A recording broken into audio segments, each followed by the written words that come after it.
कामों को करवा सके। यहां पर मैं 1 घंटा सवा घंटा फिरा हूं। ये जो आम आदमी की पार्टी है, चुल्लू भर पानी में डूब मरना चाहिए तुमको, कि तुम रास्ते में हर जगह पर कचरे के अंबार, गंदगी। हमारी सिक्योरिटी टीम के लोग, मेरे पार्टी के लोग बोले सर जरा देख के चलिए, खड्डा है इतना बड़ा। मुझे यकीन है कि 5 तारीख के दिन झाड़ू गिरेगी उसमें इंशाअल्लाह ताला, और ये बोलना शुरू कर देंगे अब कल से। हमारे भाषण के बाद हजरत इबलीस के एजेंट भी बहुत है। हजरत इबलीस इनकी अब्बा भी है, नाना भी है, दादा भी है। 2 तरफ से इनका रिश्ता है। ये कल से शुरू कर देंगे, बीजेपी आ जाएगी। ताहिर हुसैन को वोट देंगे तो बीजेपी आ जाएगी। प्यारे, मैं नहीं लड़ा, ना ताहिर लड़े, तो लोकसभा में बीजेपी कैसे जीत गई? किसने जिताया बीजेपी को? आपने वोट दिया था लोकसभा के इलेक्शन में बीजेपी को? हाथ उठाकर बताओ किसने वोट नहीं दिया था लोकसभा में भाजपा को? यहां का एमपी कौन है? यहां का एमपी बीजेपी का है या मजलिस का है? फिर कैसे जीत गया? तो मालूम हुआ कि तुम्हारे वोट से बीजेपी नहीं जीत रही है, केजरीवाल, सिसोदिया और जैन के वोट से बीजेपी जीत रही है। यह फर्क आपको महसूस करना है। पूरे देश में यही हाल है, मगर लाके खड़ा कर देते मुसलमान को। अरे देखो भैया, मेरे भाई, हम कोई सेकुलरिज्म के कूली नहीं है। 50 साल से इन जालिमों को हम अपने कंधों पर बिठाकर, इख्तिदार की कुर्सियों पर बिठाकर, हमारी लाशों पर, हमारे जलते हुए घरों पर, हमारे बच्चों को जेल में डालकर हम इनको इख्तिदार देते हैं, सत्ता देते हैं, और हमारे बर्बादियों के महल पर बैठकर अपना महल तामीर करते हैं, और उसके बाद बोलते हैं कि ताहिर हुसैन ये है, फुला है।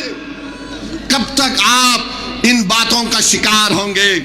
मैं मुस्तफाबाद की जनता से अपील करने आया हूं कि अब की बार आप मुत्तहिदा तौर पर अपना एक और ताहिर हुसैन के हक में पतंग के निशान पर बटन दबाकर इन तमाम चीजों को आप एक मर्तबा खत्म करिए।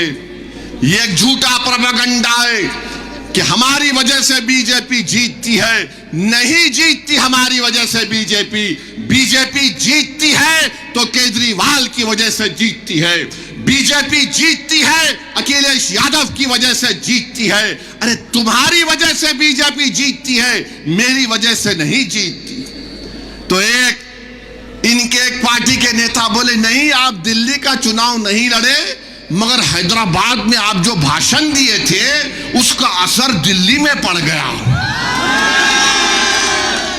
मैंने कहा प्यारे, मुझे नहीं मालूम था मैं इतना खूबसूरत हूं कि रात में भी मैं तुझे नजर आता हूं।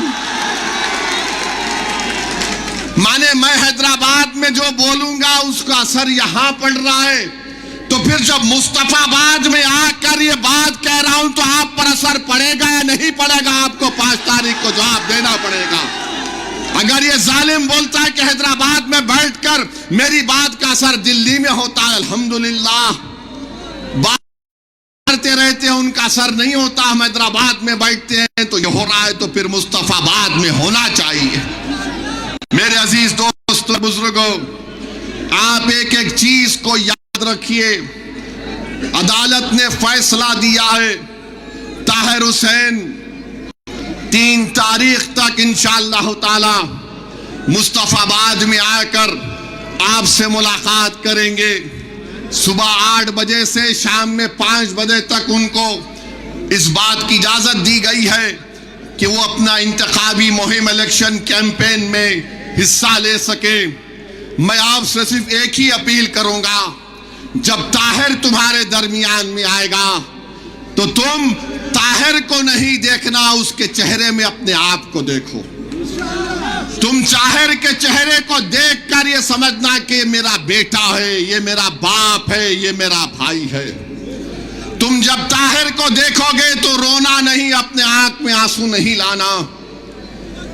हमारे चाहने वालों को बड़ा शौक है कि लपेट लपेट कर रोएंगे। मेरे भाई, अपने दिल और जिगर को मजबूत कर दो। आज हमारा वतन जिस राह से गुजर रहा है, याद रखो, अगर तुम रोने की आदत डालोगे तो वक्त के फिरौन हमको और रुलाएंगे। 50 साल से हम रो रहे हैं। अरे कब तक रोएंगे मुझे बताओ। अब ये वक्त आया है, तुम्हारे सामने एक दीवाना खड़ा है।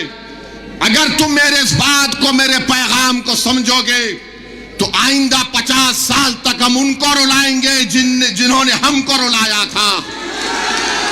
हम 50 साल तक उनकी आंख में आंसू आएंगे जिन्होंने हमारे फसादात करवा कर हमारे बच्चों को जेल में डालकर उनकी जवानियों को बर्बाद कर दिया। अगर तुम मुत्तहिद होकर ताहिर को कामयाब करोगे तो तुम देखना, जब नतीजा आएगा तो 2 लोग बैठकर अपनी आंख में आंसू लाकर बोलेंगे, जरा हैंकरचीफ लाओ, आंख में आंसू आ गए। वो 2 लोग कौन होंगे? 2 लोग कौन होंगे जब नतीजा आएगा? एक, दूसरा, अब हमको अपने आंख से आंसू नहीं बहाना है। अपने हौसलों को बुलंद रखो, अपने हौसलों को बुलंद रखो, अपने परवरदिगार से अपने रिश्ते को मजबूत रखो, तवक्कल पैदा करो। अरे मेरे भाई, क्या तुम नहीं देखते गाजा में क्या कुछ हो रहा है? 50,000 लोग मर गए, जिसमें से 20,000 तो बच्चे और खवातीन हैं। 11 लाख लोगों के घर बर्बाद हो गए, मगर उनके हौसलों को देखो। वो आज भी कह रहे हस्बुनल्लाह व निअमल वकील। तो अपने हौसलों को बुलंद रखो, कभी अपने हौसलों को पस्त होने मत दो।